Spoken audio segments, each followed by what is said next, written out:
En nombre del Padre, del Hijo, del Espíritu Santo. Amén. La providencia de Dios, que es tan perfecta como es perfecto Él, nos ha proporcionado, finalizada esta unidad de la Iglesia, el documento del Papa, Redemptionis Sacramentum, que precisamente confirma el ejercicio de su autoridad al velar por la unidad de la Iglesia. Veíamos en esa unidad sobre la Iglesia los numerales 814 y 815, que ya forman parte de los cassettes anteriores, donde se habla de esa unidad dentro de la diversidad. Dice: la gran riqueza de esta diversidad no se opone a la unidad de la Iglesia. No obstante, el pecado, y entre ellos el más común hoy en día, que es la desobediencia, y el peso de sus consecuencias amenazan sin cesar el don de la unidad. También el apóstol debe exhortar a guardar la unidad del Espíritu con el vínculo de la paz. Y dice el 815, ¿cuáles son esos vínculos de la Iglesia que establecen, que confirman, que consolidan esa unidad? Y dice: primero, la profesión de una misma fe recibida de los apóstoles. Segundo, la celebración común del culto divino. Y la sucesión apostólica por el sacramento del orden. Luego, el numeral 879 de este mismo capítulo de la Iglesia habla de que ese ministerio sacramental que realizan los sacerdotes y los obispos es un servicio ejercido en nombre de Cristo y que tiene una índole personal, pero al mismo tiempo tiene una forma colegial.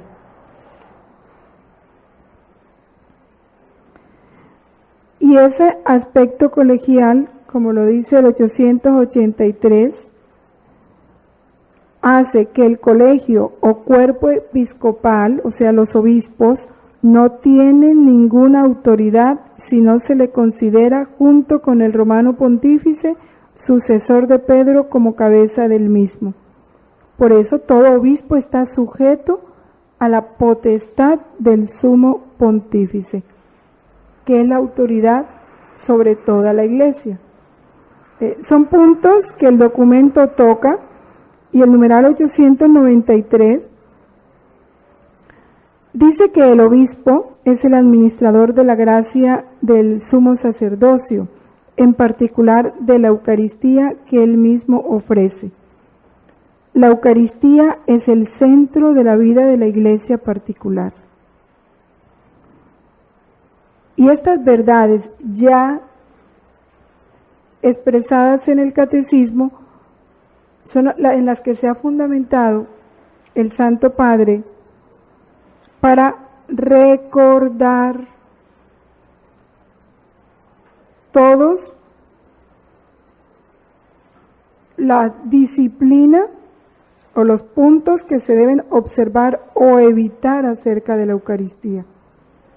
O sea, como cuánta ignorancia, ¿verdad?, tenemos nosotros, porque el decir es que el Papa está cambiando la misa, que es que el Papa ha cambiado unas cosas. El Papa no ha cambiado nada. Sencillamente nos está recordando cuál es la disciplina que se debe observar. Y está diciendo, tienen que observarla, no más, pero no ha dicho nada nuevo. En este documento eso es lo que él dice. Dice así: la intención no es preparar un compendio de normas sobre la Santísima Eucaristía, sino retomar con esta instrucción las normas ya existentes.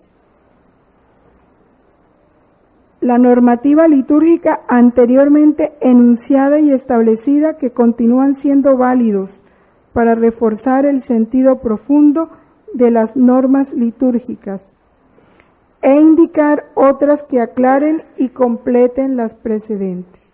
O sea, no está agregando nada nuevo, hay que partir de eso, porque han hecho un escándalo tremendo sin necesidad, fruto de la ignorancia.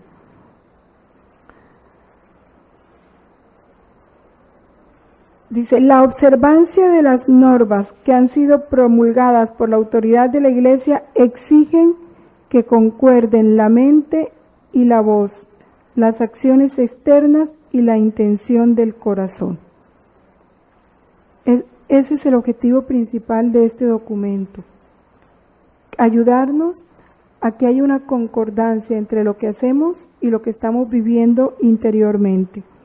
Dice, la mera observancia externa de las normas, como resulta evidente, es contraria a la esencia de la Sagrada Liturgia con la que Cristo quiere congregar a su Iglesia y con ella formar un solo cuerpo y un solo espíritu.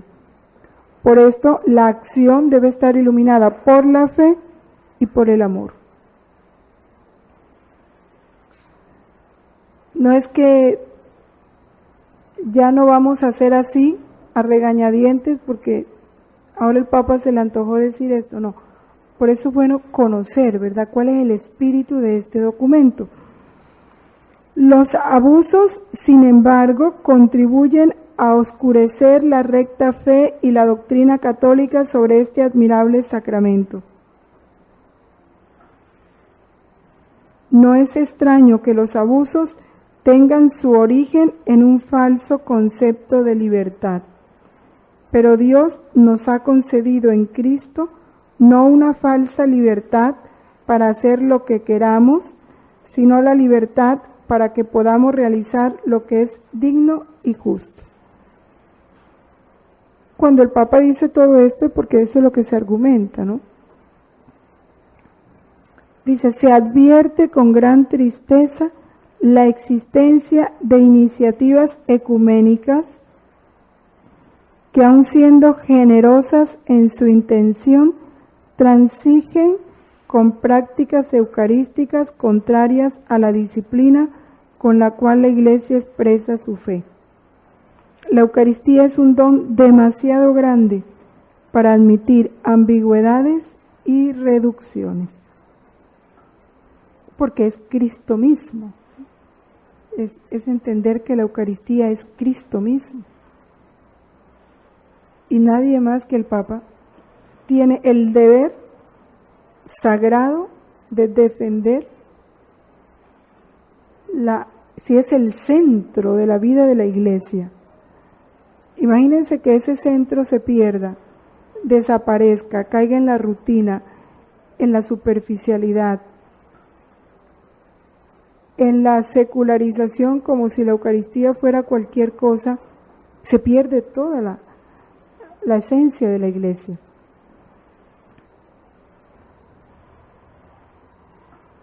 Quien actúa contra esto, cediendo a sus propias inspiraciones, aunque sea sacerdote, atenta contra la unidad sustancial del rito romano que se debe cuidar con decisión. Entonces vamos a decir lo principal. En su capítulo primero habla de cuál es el orden de la Sagrada Eucaristía. Entonces pone en primer plan el obispo, luego el sacerdote y por último el diácono. Los fieles tienen derecho a que la autoridad eclesiástica regule la Sagrada Liturgia de forma plena y eficaz, para que nunca sea considerada la liturgia como propiedad privada de alguien, ni del celebrante, ni de la comunidad en que se celebran los misterios. Es la iglesia. El obispo es el primer administrador de los misterios de Dios en la iglesia particular que le ha sido encomendada. A él le corresponde regular, dirigir, estimular y también algunas veces reprender, cumpliendo el ministerio sagrado que ha recibido por la ordenación episcopal. Los fieles deben estar unidos a su obispo, como la iglesia a Jesucristo. Esa es nuestra unión con el obispo. Y como Jesucristo al Padre, para que todas las cosas se armonicen en la unidad y crezcan para gloria de Dios. Todos, incluso los miembros de los institutos de vida consagrada y las sociedades de vida apostólica y todas las asociaciones o movimientos eclesiales de cualquier género, están sometidos a la autoridad del obispo diocesano en todo lo que se refiere a la liturgia, salvo las legítimas concesiones del derecho.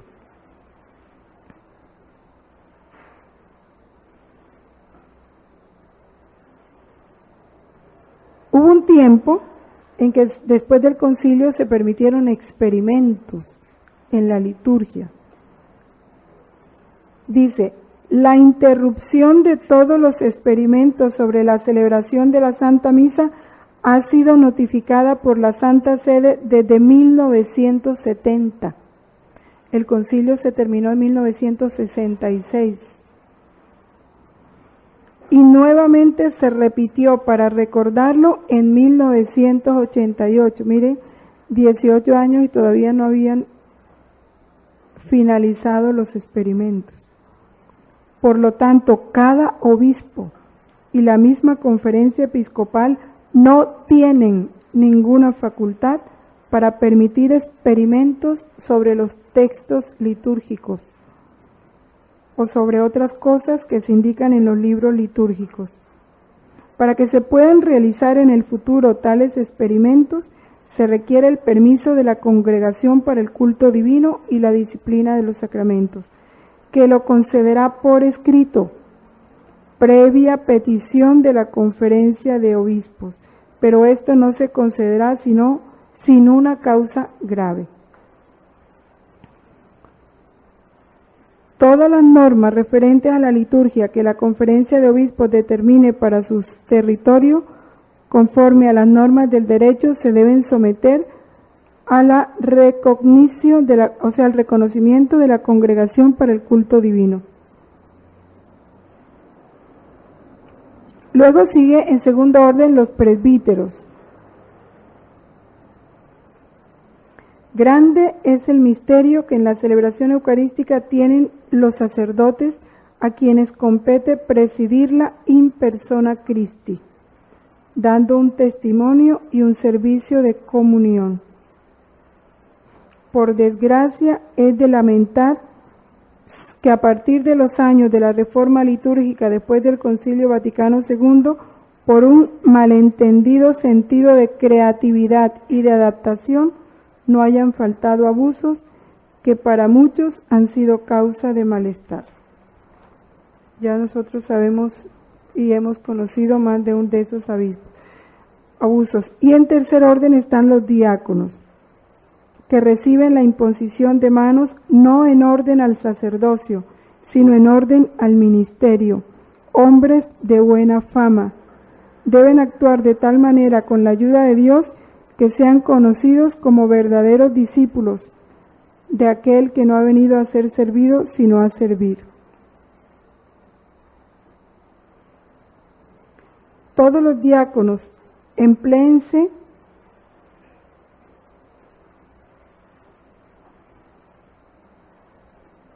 dice,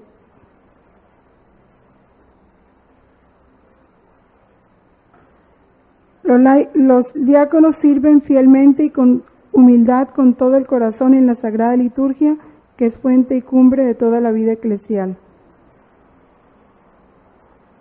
Por lo tanto, empléense en esto, para que la Sagrada Liturgia sea celebrada conforme a las normas de los libros litúrgicos.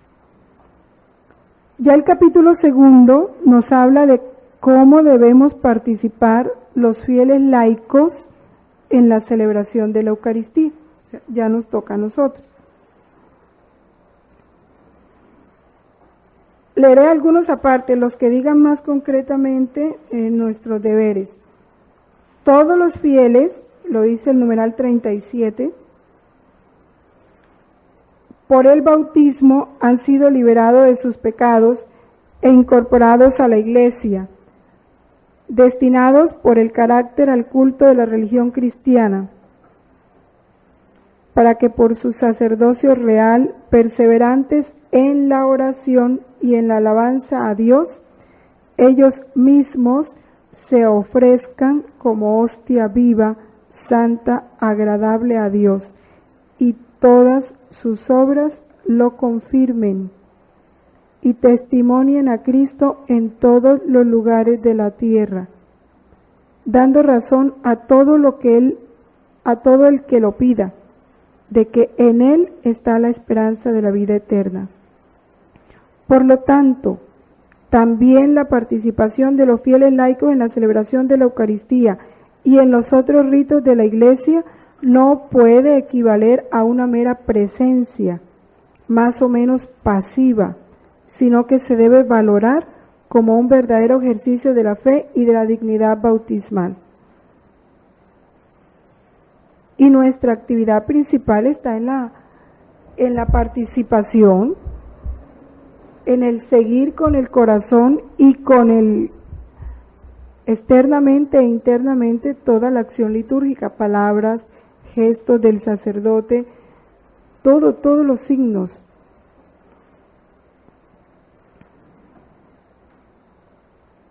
Ahora, ¿qué sugiere para promover en nosotros y para que nosotros manifestemos una participación activa? Entonces, el concilio permitió la participación en aclamaciones, respuestas, salmos, antífonas, cánticos, gestos y posturas corporales, y el sagrado silencio, que cuidadosamente se debe observar en algunos momentos, como prevén las rúbricas también de parte de los fieles. Y en esto yo quería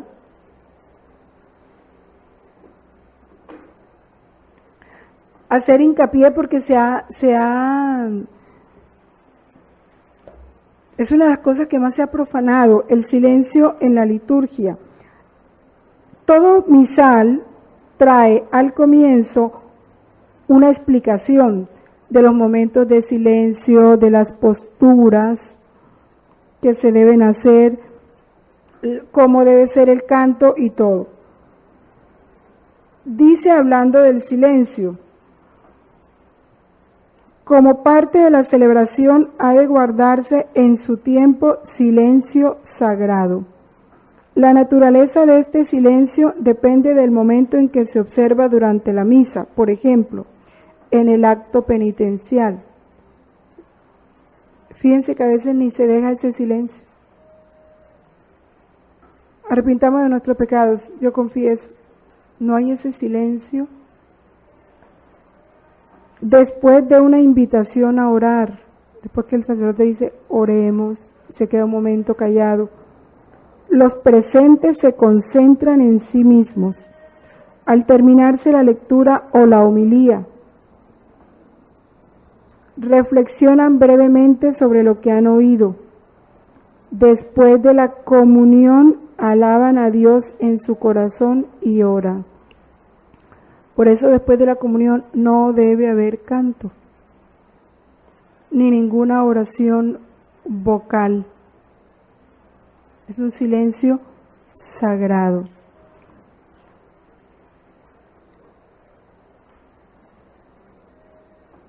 Hay otro momento de silencio para seguir al sacerdote, y muy importantemente es durante la plegaria eucarística. Dice, la plegaria eucarística exige que todos la escuchen con reverencia y en silencio, y que tomen parte en ella por medio de las aclamaciones previstas en el mismo rito. ¿Cuál es la plegaria eucarística? Empieza con el Señor esté con vosotros, levantemos el corazón, demos gracias al Señor nuestro Dios. Ya nosotros sabemos lo que vamos contestando. Pero luego es exclusivo del sacerdote, en verdad es justo y necesario. Ya eso lo dice el sacerdote solo. Ahí nosotros estamos en silencio, escuchando y siguiendo con el corazón. Luego viene el canto del santo. ¿Sí? Y esa plegaria eucarística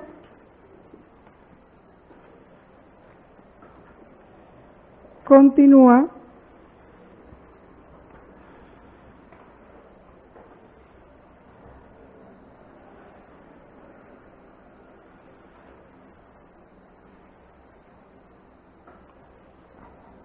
después de la plegaria eucarística, viene la consagración, ¿sí? Pues está incluida dentro de ella la consagración.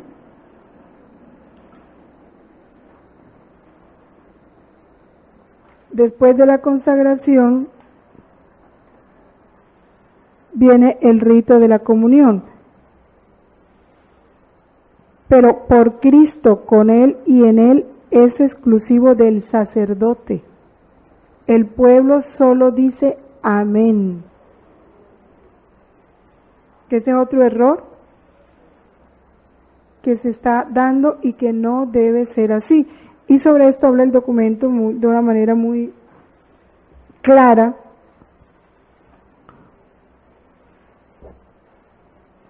Cuando dice que en la elección de los cantos, melodías, oraciones y lecturas bíblicas, en la realización de la homilía, en la preparación de la oración de los fieles, en las moniciones que a veces se pronuncian y en adornar la iglesia en los diversos tiempos, existe una amplia posibilidad de que en toda celebración se pueda introducir una variedad para favorecer la participación interior. Pero se recuerda que la fuerza de la acción litúrgica no está en el cambio frecuente de los ritos, sino en profundizar en la palabra de Dios y en el misterio que se celebra.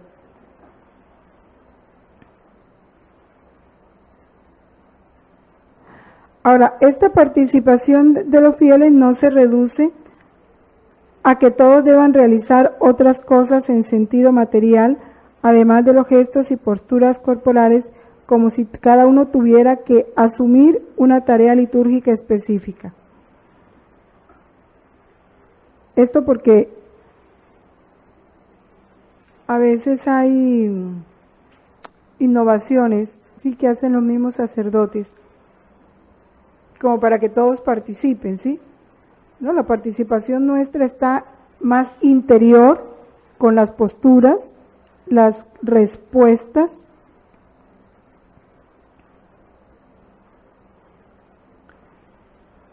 y sin inventar nada más. Aquí hay algo muy importante que dice así: es necesario reconocer que la Iglesia no se reúne por voluntad humana, sino convocada por Dios en el Espíritu Santo, y responde por la fe a su llamada gratuita. Ni el sacrificio eucarístico se debe considerar como concelebración en sentido unívoco del sacerdote al mismo tiempo que del pueblo presente. Nosotros no somos concelebrantes. Otro error.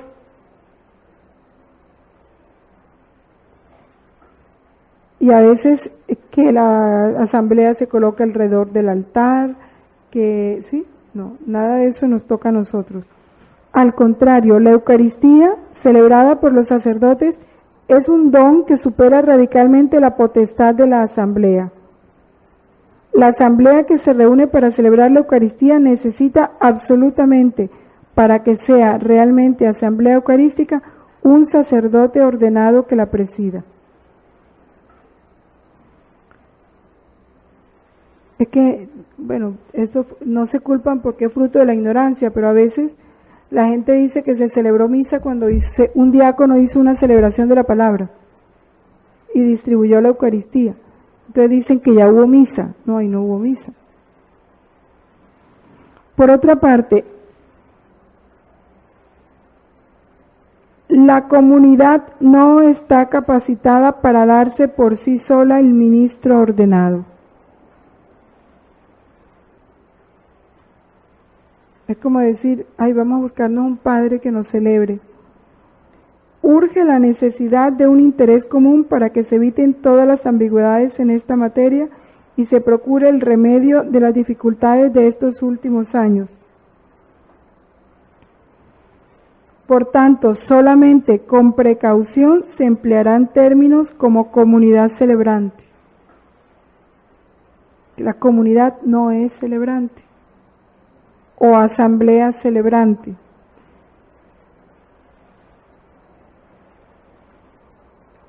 Solo hay un celebrante, el sacerdote. La asamblea participa de la celebración. ¿Cuál es nuestra tarea? Además de los ministerios instituidos de lector y de acólito,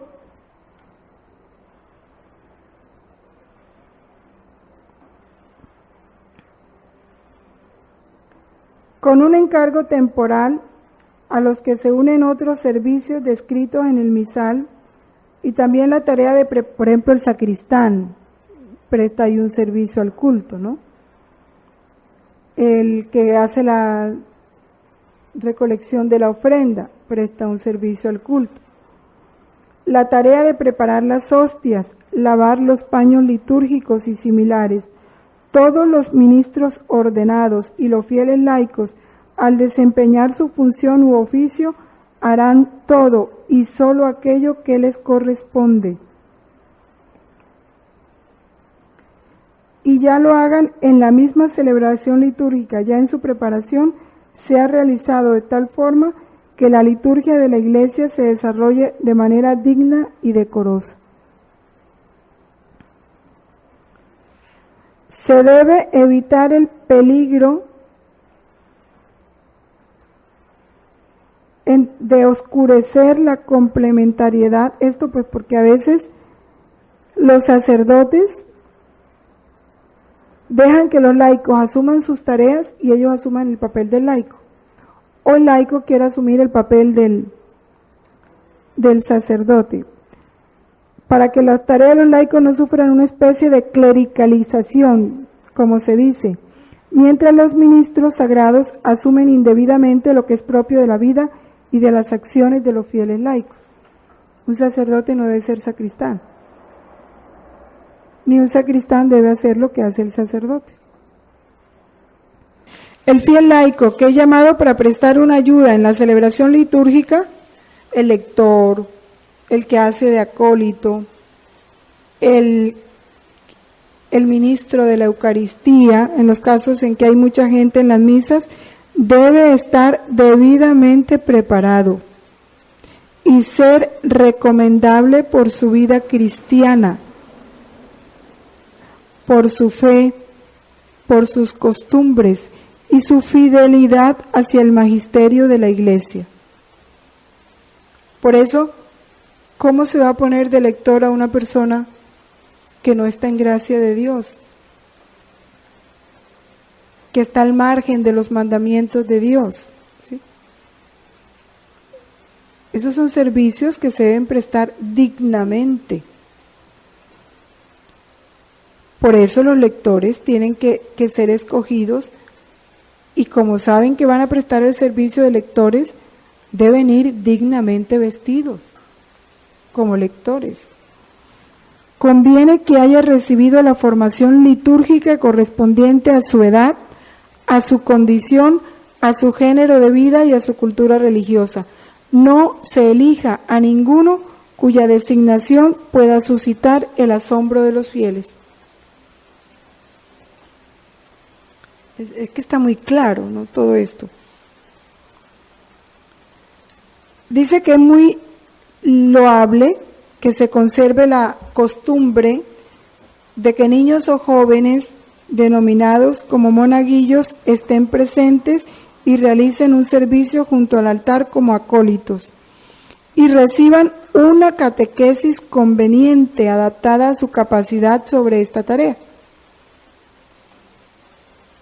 No es que cogieron al primer niñito que encontraron en la iglesia. No se puede olvidar que del conjunto de estos niños han salido muchas vocaciones. A esta clase de servicio del altar pueden ser admitidas niñas o mujeres según el juicio del obispo y observando las normas establecidas. Que sean personas de fe, respeto a la iglesia, vivan cristianamente y vistan dignamente. El capítulo 3 habla, esto fue ya lo que nos toca a nosotros, ¿no? Los servicios que prestamos dentro de la celebración correcta de la misa.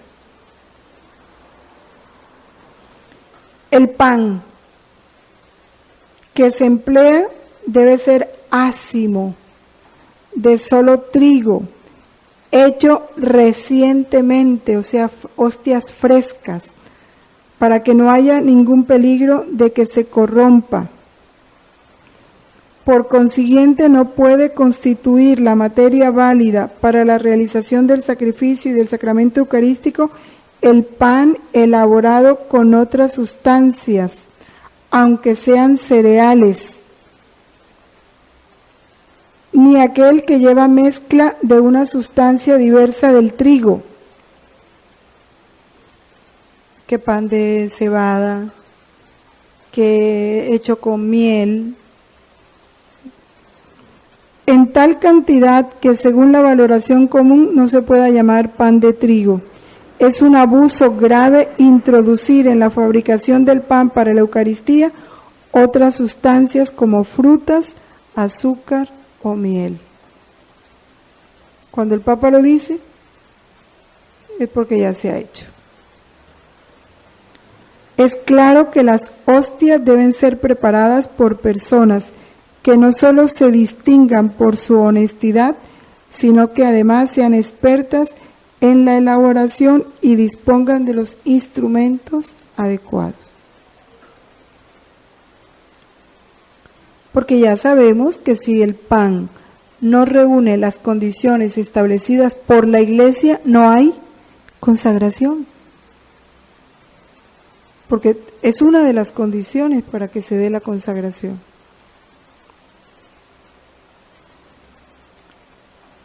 Conviene, en razón del signo, que algunas partes del pan eucarístico que resultan de la fracción del pan se distribuyan al menos a algunos fieles en la comunión.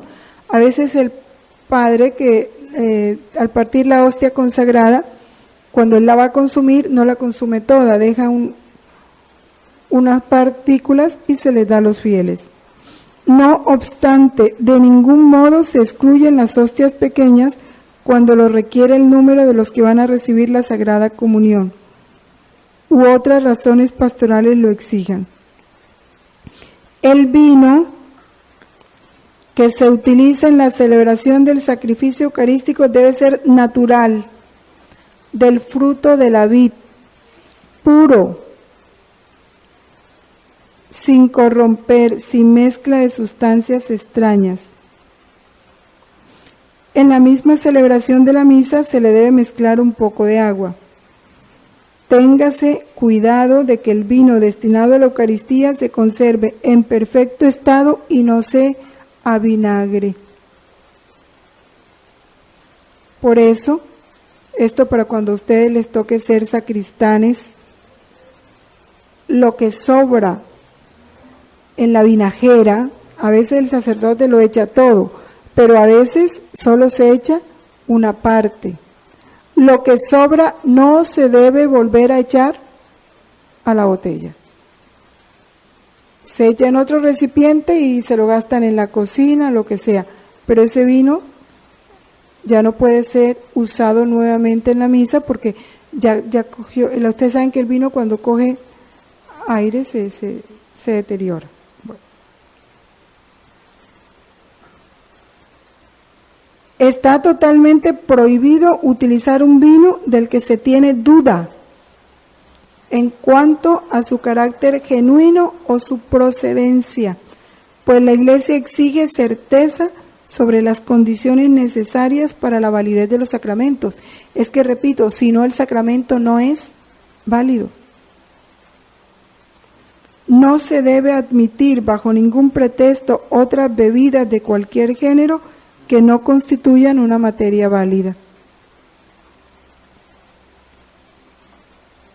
Que se le olvidó el vino. No, ay, padrecito, pero yo tengo aquí en el bar un poquito de vino. No importa, tráigala. No se celebra. La plegaria eucarística, la que ya les decía, solo se pueden utilizar las que se encuentran aquí en el misal o las que han sido aprobadas por la sede apostólica. No se puede tolerar que algunos sacerdotes se arroguen el derecho de componer plegarias eucarísticas, ni cambiar el texto aprobado por la Iglesia, ni utilizar otros compuestos por personas privadas.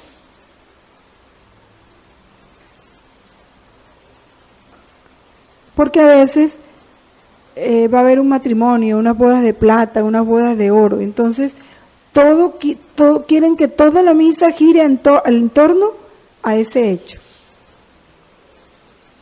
Casi como que se olvida Cristo. Entonces la plegaria eucarística, todo tiene que llevar el nombre de las personas que están haciendo eso y van cambiando, ¿no? Y eso no debe ser. La proclamación de la plegaria eucarística, que por su misma naturaleza es la cumbre de la celebración, es propia del sacerdote. Por lo tanto, es un abuso hacer que algunas partes de la plegaria eucarística sean pronunciadas por el diácono, por un ministro laico o por todos los fieles juntos. Y lo repite, la plegaria eucarística, por lo tanto, debe ser pronunciada en su totalidad y solamente por el sacerdote. Eso tenerlo, miren cómo lo repite. Vamos a hacer una cosa, por eso estamos conociendo esto que es bien importante, que nosotros tengamos claridad. Con caridad podemos acercarnos al sacerdote y decirle: Padre, yo estuve leyendo el documento del Papa y dice esto. Pero también dice el documento que cuando los fieles ven abusos en la liturgia, tienen el deber de comunicar al obispo, ¿ya? Pero primero, un diálogo caritativo, respetuoso con el sacerdote. Mientras el sacerdote pronuncie la plegaria eucarística, no se realizarán otras oraciones o cantos, y estarán en silencio el órgano y los otros instrumentos musicales. Eso de que mientras la consagración están tocando, no. Salvo las aclamaciones del pueblo, como rito aprobado de que se hablará más adelante.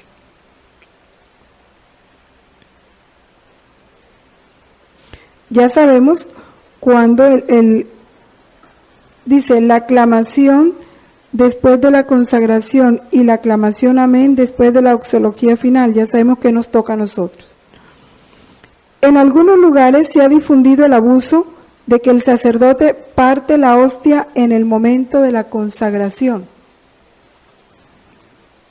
Durante la celebración de la Santa Misa, este abuso se realiza contra la tradición de la Iglesia, sea reprobado y corregido con urgencia. El sacerdote parte la hostia en la comunión, no antes. ¿No? Bueno. En la plegaria eucarística no se omita la mención del sumo pontífice y del obispo diocesano, porque esto manifiesta la comunión eclesial. Entonces va a hablar de las otras partes de la misa.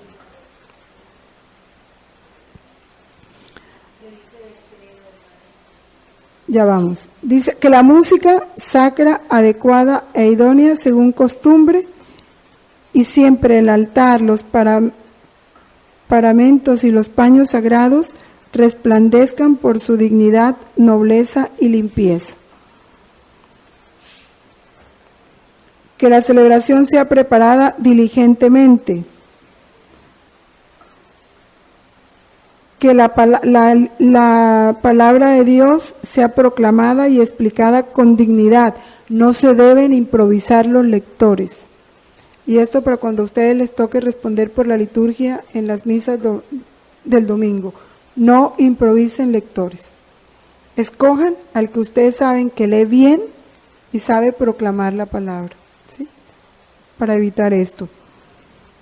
La facultad de seleccionar los textos litúrgicos y los ritos debe ser ejercida con cuidado según las normas litúrgicas. Cese la práctica reprobable de que sacerdotes o diáconos o laicos cambian y varían a su propio arbitrio aquí o allí los textos de la sagrada liturgia que ellos pronuncian. Cuando hacen esto, convierten en inestable la celebración de la liturgia y no raramente adulteran el sentido auténtico de la liturgia. Por eso hay un ordo que dice qué lecturas se deben hacer, qué prefacio debe seguirse. En la celebración de la misa, la liturgia de la palabra y la eucarística, ambas están relacionadas, son un mismo acto. Por eso no se pueden separar, ni celebrar en lugares o tiempos distintos. Imagínense, debe ser que, bueno, entonces en la mañana hacemos la liturgia de la palabra, nos vamos a un almuerzo y después del almuerzo hacemos la liturgia de la Eucaristía. Debe ser que se ha hecho eso, ¿no?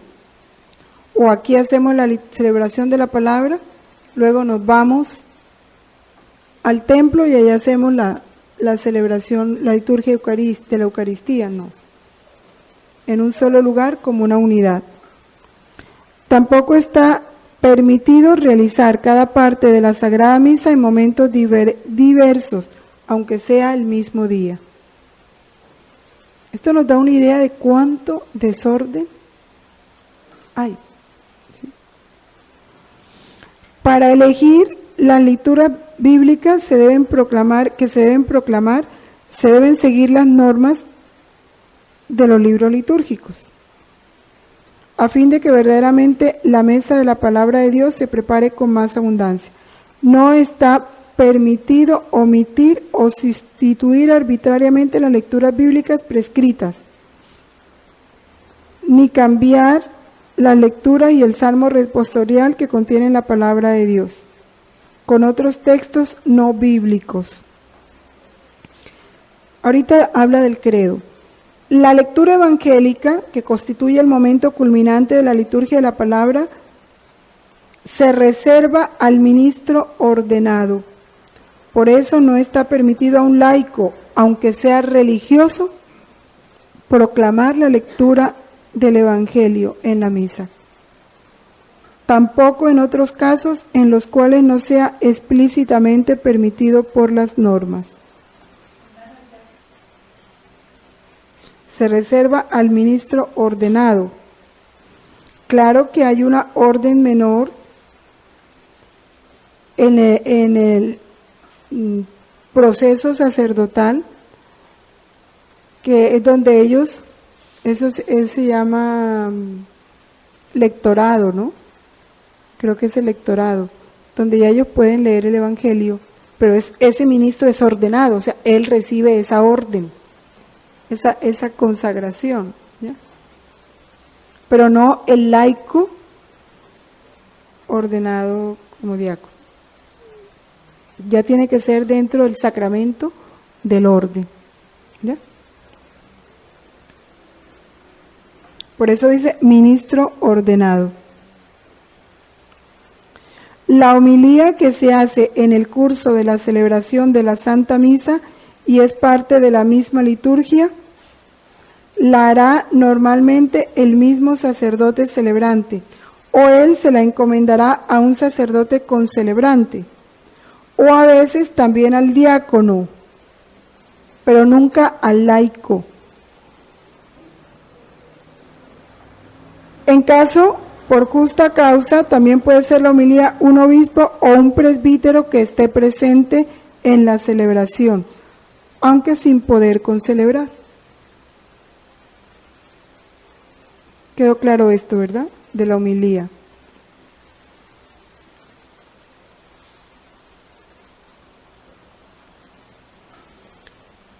La prohibición de admitir a los laicos para predicar dentro de la celebración de la misa también es válida para los alumnos de seminarios, que a veces vienen los seminaristas a hacer su año de experiencia y entonces los padres le ponen a ellos a hacer la homilía. Por eso el Papa dice esto.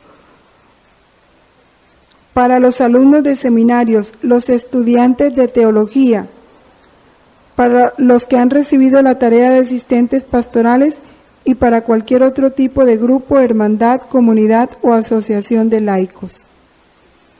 Se debe cuidar que la homilía se fundamente estrictamente en los misterios de la salvación, exponiendo a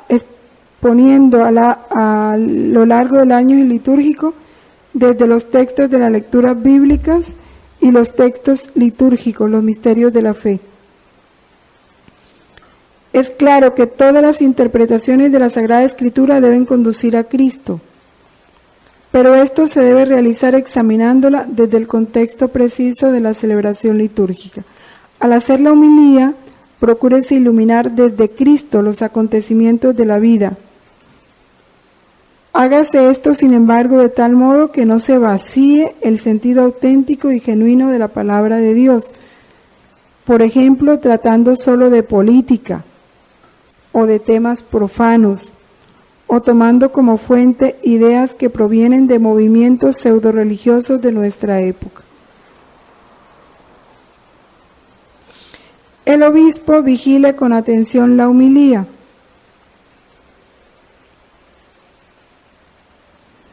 En la Santa Misa y en otras celebraciones de la Sagrada Liturgia no se admita un credo o profesión de fe que no se encuentre en los libros litúrgicos debidamente aprobados. Entonces quedó claro, o sea, es lo que está aquí. Si no está aquí, no se debe admitir. A veces lo recortan tanto. Las ofrendas para la liturgia eucarística no se reducen necesariamente al pan y al vino, sino que también pueden comprender otros dones que son ofrecidos por los fieles en forma de dinero o de cosas útiles para la caridad hacia los pobres. Sin embargo, los dones exteriores deben ser siempre expresión visible del verdadero don que el Señor espera de nosotros, un corazón contrito y el amor a Dios y al prójimo. Con todo, para proteger la dignidad de la Sagrada Litúrgica conviene que las ofrendas sean presentadas de forma apta. Por lo tanto, el dinero, así como otras ofrendas para los pobres se pondrán en un lugar oportuno, pero fuera de la mesa eucarística, no colocarlos sobre el altar. Salvo el dinero, y cuando sea el caso una pequeña parte de los otros dones por razón del signo, es preferible que estas ofrendas sean presentadas fuera de la celebración de la misa. O sea, pueden en el ofertorio, pero es preferible fuera.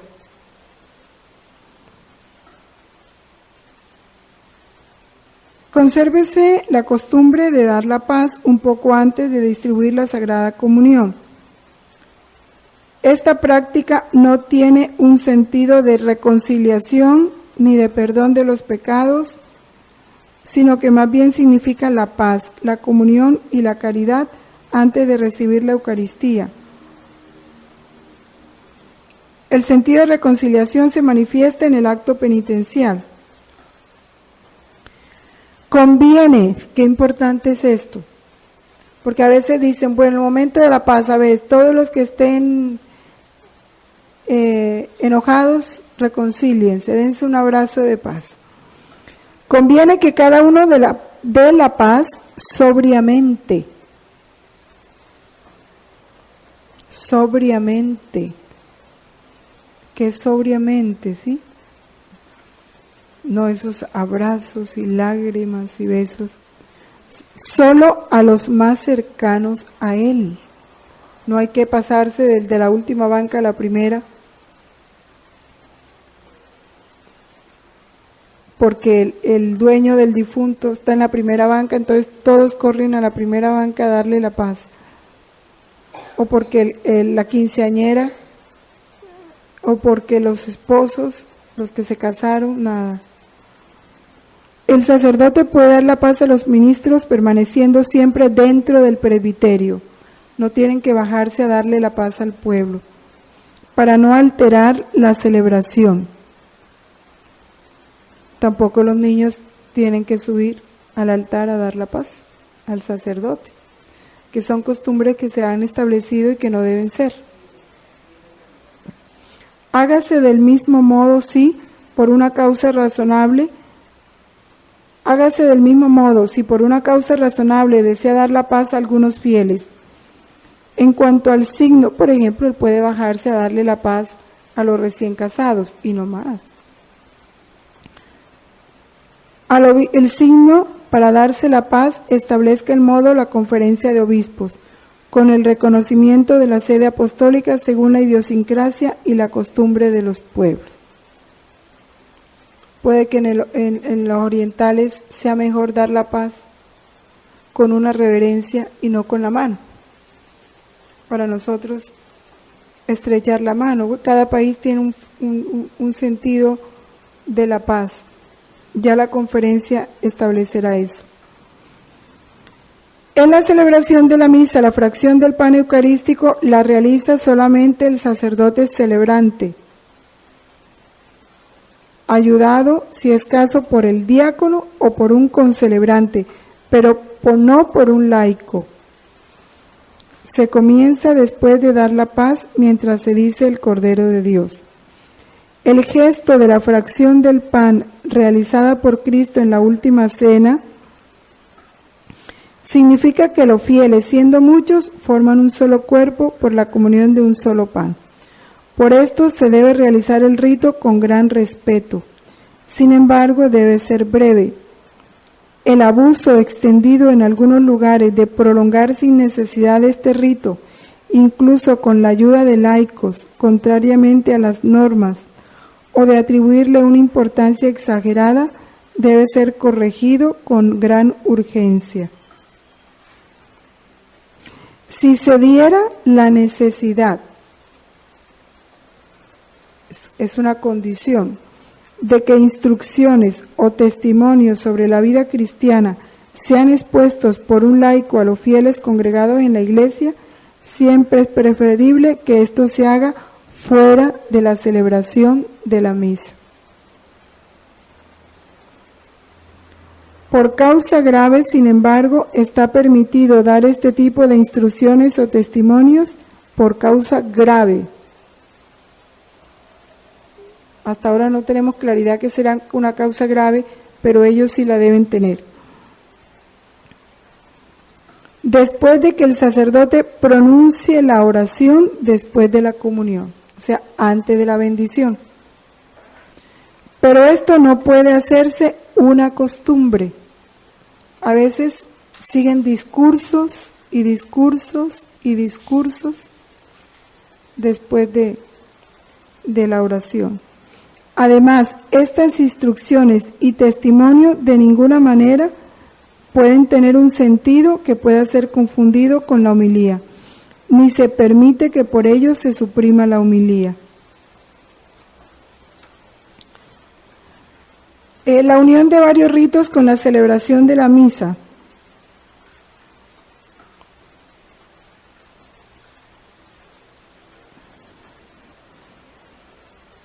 La Iglesia no admite la unión de un rito particular a la celebración de la misa, especialmente cuando lo que se añadiría tiene un carácter superficial y sin importancia. Póngale que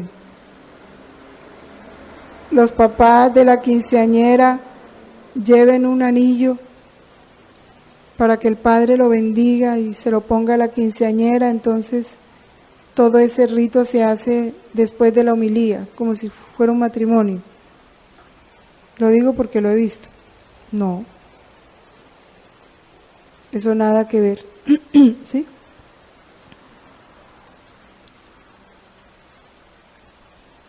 Según la antiquísima tradición de la Iglesia, no es lícito unir el sacramento de la penitencia con la Santa Misa.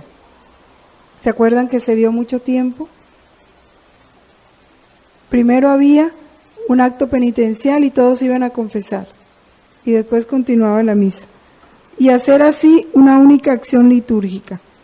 Esto no impide que algunos sacerdotes, independientemente de los que celebran, escuchen las confesiones de los fieles, incluso mientras en el mismo lugar se celebra la misa. Pero esto hágase de manera adecuada. La celebración de la misa de ningún modo puede ser intercalada como añadido a una cena común, ni unirse a cualquier tipo de banquete. ¿Cuántas cosas se habrán dado, no? No se celebre la misa, esto qué importante es, a no ser por grave necesidad sobre una mesa de comedor, o en el comedor, o en el lugar que será utilizado para un convite, ni en cualquier sala donde haya alimentos, ni los participantes en la misa se sentarán a la mesa durante la celebración. Porque ha habido quienes hacen de la misa un banquete y entonces todos los fieles se sientan alrededor de la mesa del altar, como si fuera una cena. Si por una grave necesidad se debe celebrar la misa en el mismo lugar donde después será la cena, debe mediar un espacio suficiente de tiempo entre la conclusión de la misa y el comienzo de la cena, sin que se muestren a los fieles durante la celebración de la misa alimentos ordinarios. Por eso es que no se debe celebrar la misa fuera del templo. No está permitido relacionar la celebración de la misa con acontecimientos políticos o mundanos, o con otros elementos que no concuerden plenamente con el magisterio de la Iglesia Católica. Además, se debe evitar totalmente la celebración de la misa por el simple deseo de ostentación. A veces es como una parte del programa, ¿no? Primero, Santa Misa.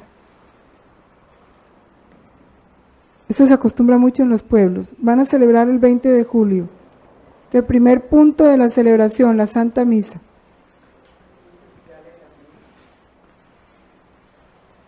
O celebrarla según estilo de otras ceremonias, especialmente profanas, para que la Eucaristía no se vacíe de su significado auténtico. Por último, el abuso de introducir ritos tomados de otras religiones en la celebración de la misa, en contra de lo que se prescribe en los libros litúrgicos, se debe juzgar con gran severidad.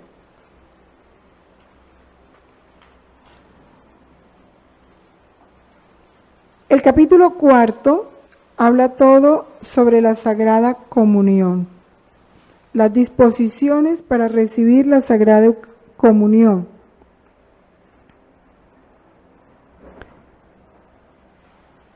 El acto penitencial tiene este sentido, ¿no? De disponer a los fieles para que celebren adecuadamente los sagrados misterios, pero no sustituye la confesión para el perdón de los pecados graves.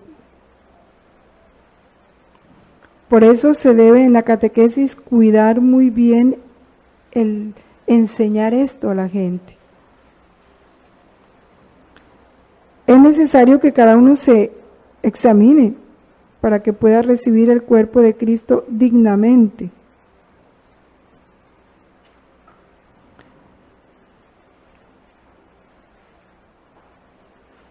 Todos aquellos que participan en la celebración de la misa y tienen las debidas condiciones reciban la Sagrada Comunión. Alguna vez sucede que los fieles se acercan en grupo e indiscriminadamente a la mesa sagrada. Es tarea de los pastores corregir con prudencia y firmeza tal abuso. Todos, no sé si se han enterado, además que sí, de esa noticia de que, creo que es en Italia, no sé en qué sitio del país, el cardenal dijo que autorizó que le negaran la comunión a un político abiertamente en favor del aborto. En Italia, ¿no? Y luego él explica por qué. Dice, es que es un pecado público el que está cometiendo él. ¿Sí? O sea, está produciendo escándalo porque es católico. Entonces, no es digno de recibir la comunión, porque antes se le hace un bien, porque el que come el cuerpo y la sangre del Señor indignamente se come y se bebe su propia condenación. Vamos a tomar unos 7-10 minutos de descanso.